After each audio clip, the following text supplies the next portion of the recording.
Hello, my name is Nathan Byrd, and you are joining us on the Acquisition IQ podcast. And I'm joined here with John Curtin. John Curtin is the CEO of Now Exit and Now Capital, an expert in mergers and acquisitions in transforming businesses into and from $10 million to $100 million exits.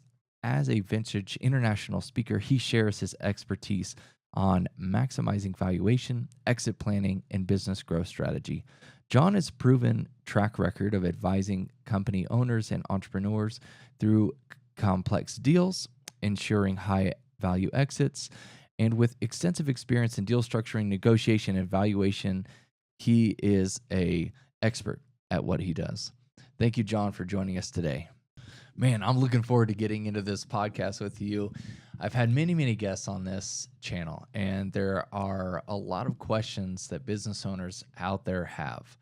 One, it's the value creation within the business, because why do you even work in a business? It's important for you to work in the on the business, but also in the business, but also understand that there are ways you can increase the value for a maximal exit. But you've got to define exactly why you want to do what you're doing, and then also understand the technical complexities that are involved with that. So share with us a little bit of your insight as far as the technical complexities that are behind the scenes for those founders on how they can create the most maximal exit value. Yeah, and I like the way you started that with why you're growing, right? The only thing that grows for no reason is cancer, right?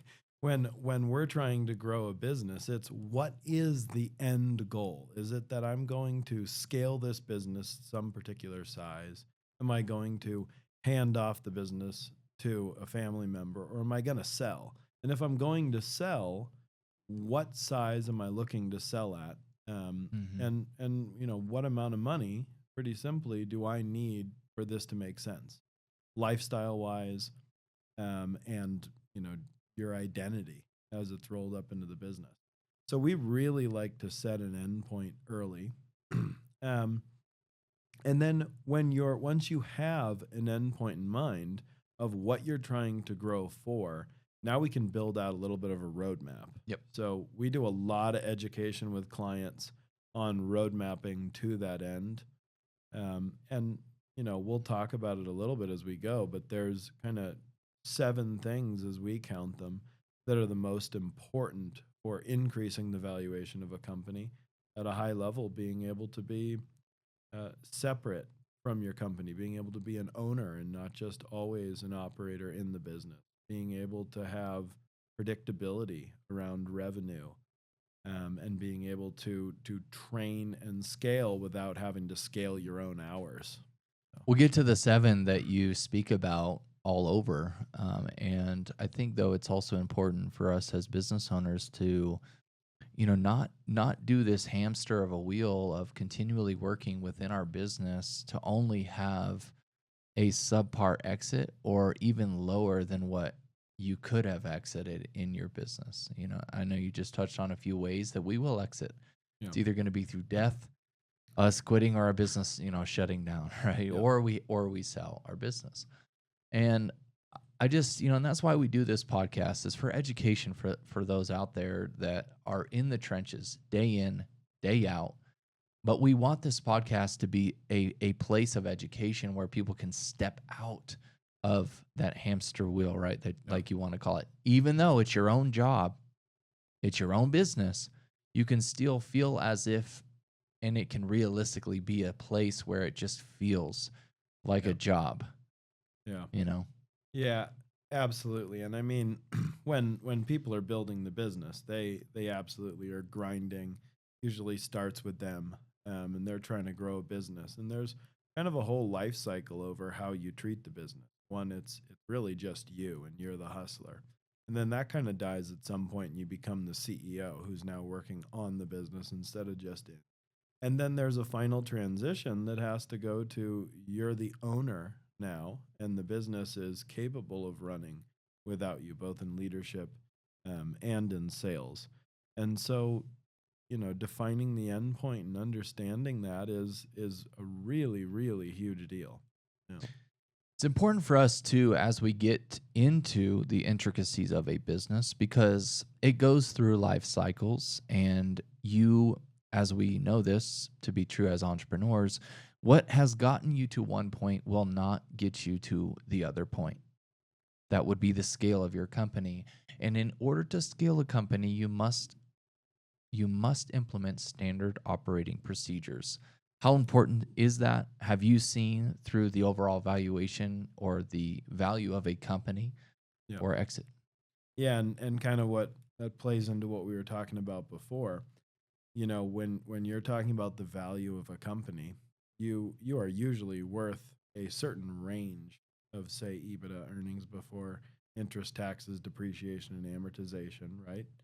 And whether you're at the bottom of that range compared to your peers or whether you're at the top of that range is really around professionalization.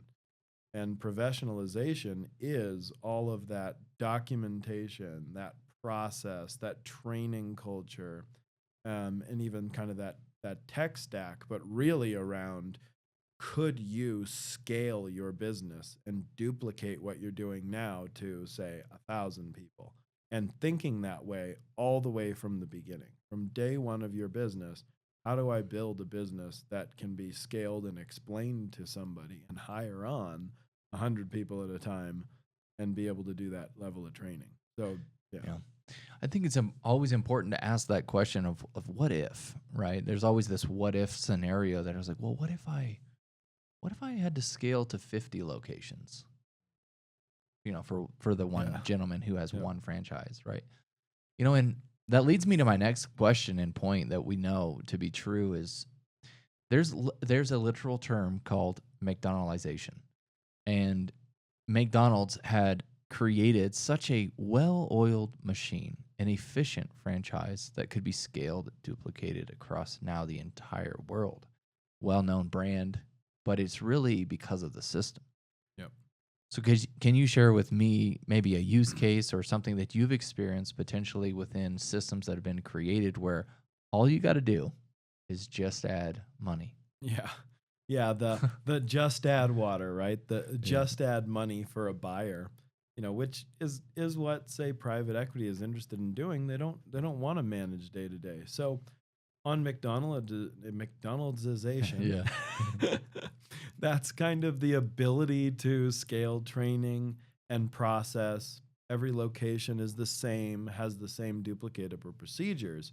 And that really was the standard for a long time. And now the med spa explosion Mhm. with buyers that are coming in, in en masse. The amount of millions and billions of dollars flowing into the space is because they have captured all of the major things. They have recurring revenue. There's a membership that they have as a guaranteed predictable revenue stream.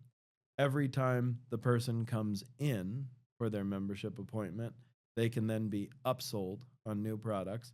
And then the McDonald'sization of, you could have, say, 4 to 6 locations, and now private equity comes in. They put essentially infinite money on your books to scale. And now they go 100 locations that all look the same, that have the same training program, that offer the same things. The menu is the same, and procedure and process is constant. And now in this specific case, in states where they need, say, a medical officer, they can scale it all the way down the country and put one medical officer specialized in place. That's been fascinating. Is the McDonald'sization has even grown now to having predictable revenue on top of that in some of these spaces. So while not everybody or every business can hit all of those key things, keeping in mind that predictability and recurring revenue and low churn of customers and the ability to duplicate scale very quickly on your software and tech systems, on your people and training, that is the world of difference between you and a large company that you want to be. Predictability and then you just nailed it is so important, but like you also said, there are some companies that they do it really well, hence their success. and other companies that don't do it so well. Have you seen companies or scenarios where maybe people that you're working with, or things that you've heard through the grapevine of unsuccessful transactions, and what are some of the main points? Obviously there are so many different reasons why one transaction doesn't work. Can you share with us? Yeah, the majority have been around on the technical side, it's been around a lack of preparation, right? Not being able to produce financials in time to be able to prove the performance the businesses had so they don't end up getting to the value they're hoping for. It's been around um, treating the business as being the operator constantly. So you sit with your salespeople, you sit with different departments, you know what they're doing. But a buyer who only wants to manage needs KPIs around every department. They need to be able to manage at a distance, right? So if you're not preparing your ability to produce financials, to measure by KPIs from a distance, and to be able to train your people when you are not there, you are probably not ready for a big exit.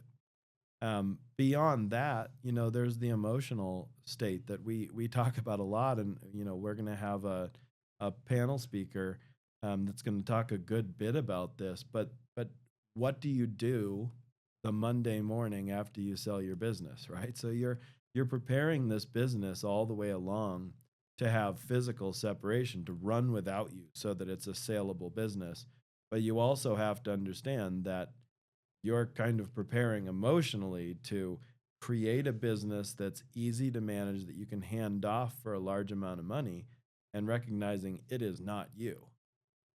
So even That's good. even the emotional bent helps someone do the technical work to get it away from themselves. I do not have to be the bottleneck in my company to be valuable, right? Mm. And we see that to be true. So many entrepreneurs, they've got this attitude where I'll get it done. If it is to be, it's up to me. We've heard that multiple times. So, And then and it can be the downfall though of an organization. It can be the downfall of that person's success really within the business, because lack of delegation, which again, if I'm a buyer of a company and I look and I do due diligence and I see that there's a cultural inefficiency or a leadership problem, I'm going to pick that apart. And now I'm going to start, for example, if you're the one who's selling, I'm going to start picking you apart because I'm starting to see areas that aren't running efficiently, and I won't pay top dollar for that. yep. Have you gone through that before when people are doing due diligence? Oh yeah, I mean, whether we're representing a company or whether you're talking about me personally, being able to get others doing jobs is really hard. I mean, there's just no scenario in which it's easy to have done it yourself and you like doing it a certain way and then Mhm. handing it off. But if you're going into a transaction, but even if you want to have a good lifestyle while you run your business, you have to do it. It's a hard thing, and it's only going to be solved by being religious about having a training culture, by being religious about documenting what you do. Now, when you get into a sale process, things are sped up 100x, right? And that's exactly right. A buyer does not want to buy a business that is dependent on you, who they're buying out right now. They, if you're looking to completely exit, this thing needs to be totally independent. They probably want to keep you on, say 3 to 5 years after sale. But even then, if all of the processes of the business are dependent upon you, they're not interested in that. They needed to Mm. be able to scale because you cannot work 1,000 hours a day, right? They cannot hire on 1,000 people and you make sure every person is doing it the way you want them to do it and managing them directly. There has to be the ability to teach, scale, and grow the business with your intent rather than having to physically manage all of the departments. I bet you if an entrepreneur had 1,000 hours a day, they'd probably work 1,000 hours a day. They would try. Yeah, we we know enough entrepreneurs to know that right, they will figure out how to get it done, period. And even myself, like we talk to business owners all the time, like I have the trouble. I have to restrain myself from doing something because that's not the best use of my time.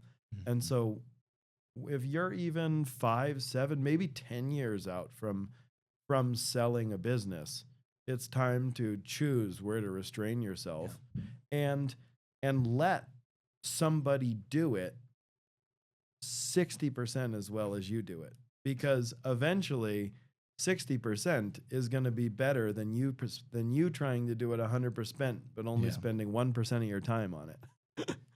I think it's imperative for anyone in business to have, in essence, the standardized exit strategy, you know, Mm, and all yeah. the tools that it requires for you to understand. Doesn't mean you're exiting right away, you know. Yeah. I have a family business and I speak to my business partners about the exit of our company. You know, whether it's 7 to 10 years now, it's just a matter of how do we structure that correctly? What is our thought process going to be of that end in mind? And how do we structure that again? Team, finance, um, the product. You know, is it going to be a subscription based business or Yeah. is it going to be product based? Is it going to be do we have, because we have predictable revenue whenever we sell our product at specific areas. We know exactly how much we make, even down to the hour. You know what I mean? Yeah. And I'm sure that there are other business owners out there that are in a similar position, but yet they haven't quite yet planned for what that exit's going to look like.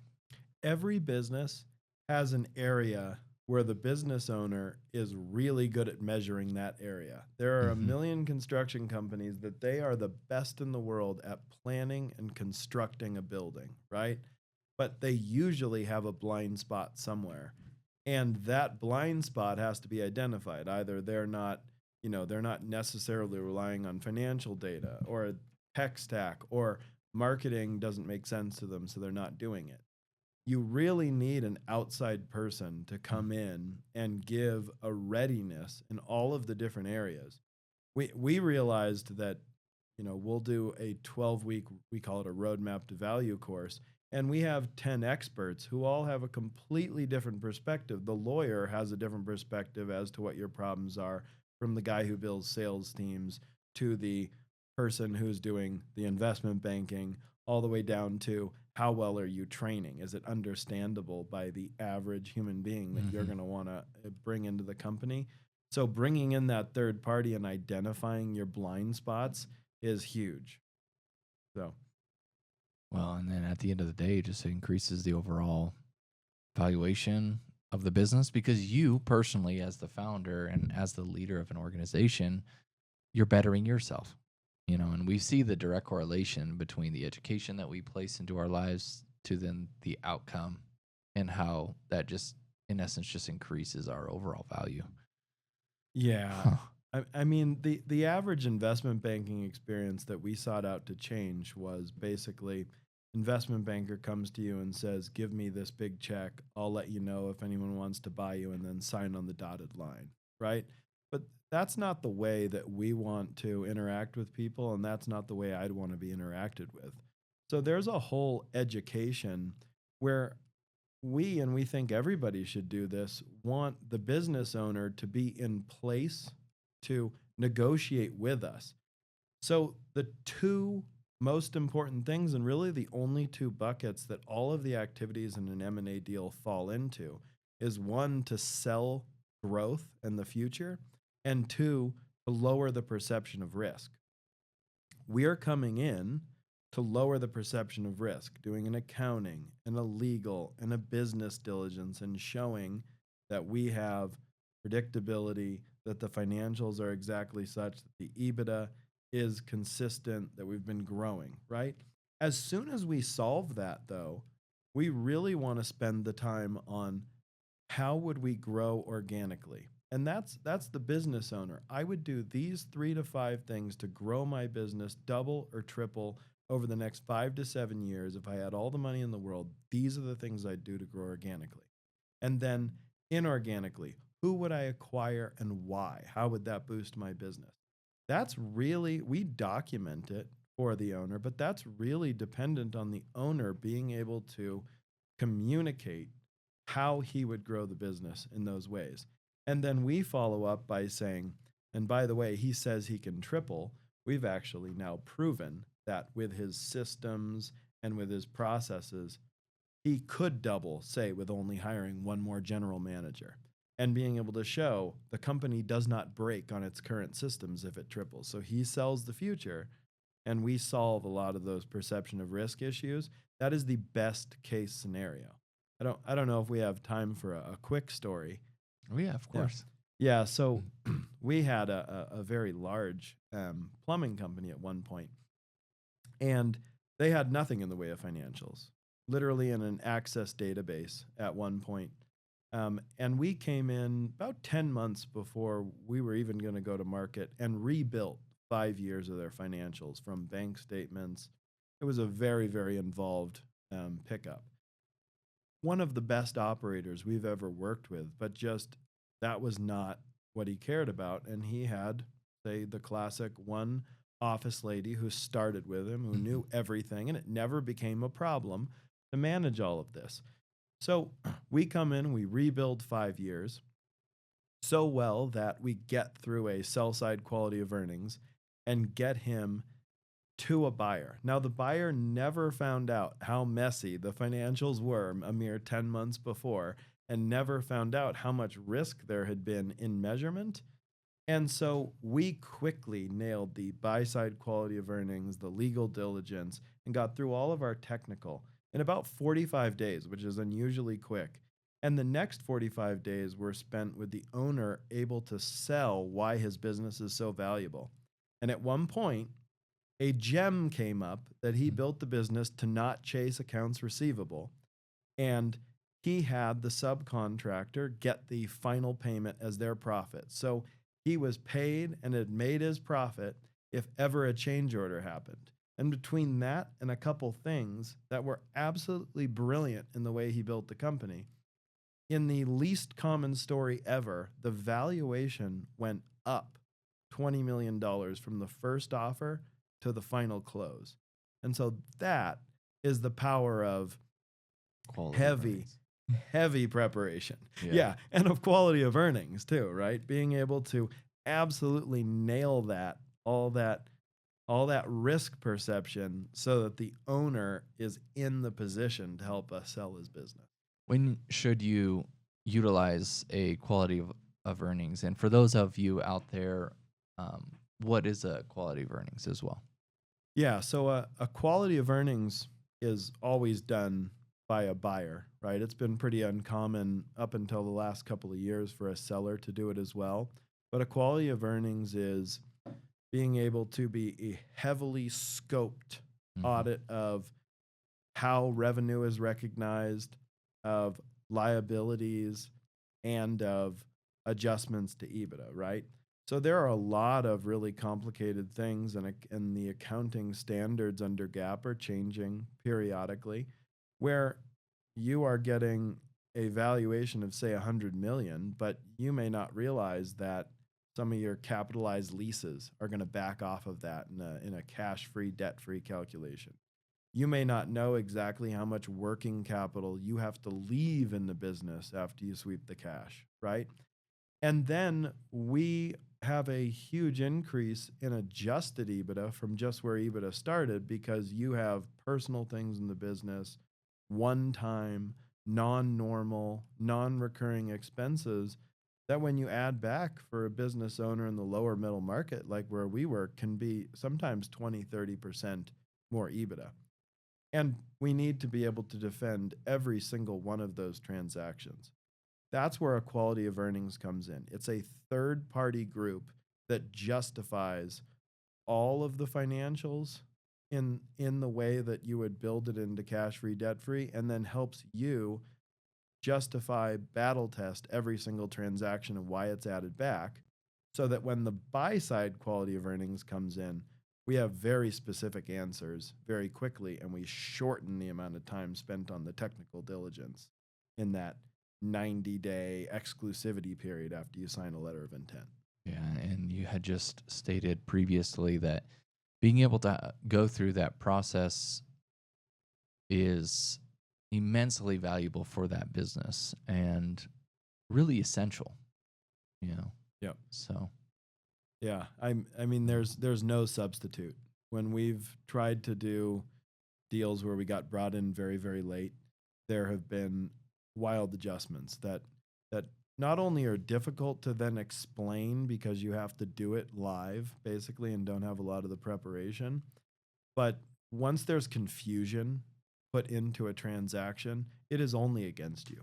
If everything isn't hashed out and there is any confusion or there's any lack of clarity on why something is or where something is, the buyer is always, even if they secretly understand because they've been heavily in the industry, they're going to pretend they don't because it is in their incentive to cloud the situation in order to get a better price.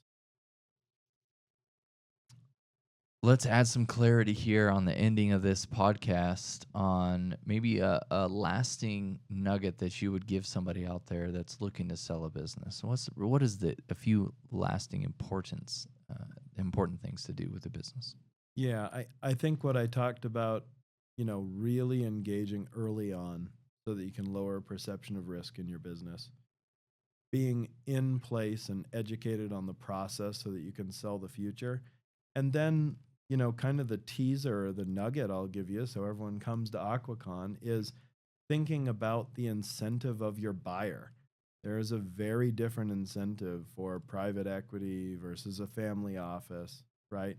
And I really would like to talk about that more as we do the sell side panel that's coming up next week. So Well, I'm looking forward to hearing from you at the conference. And guys, we would love to have you as well. And we just want to say thanks a lot, though, for watching this. And if you like the Acquisition IQ podcast, make sure to subscribe as well as share this with your friends. And if you guys would like to join us at our upcoming conference in Salt Lake City, it will be on March 21st, 2025.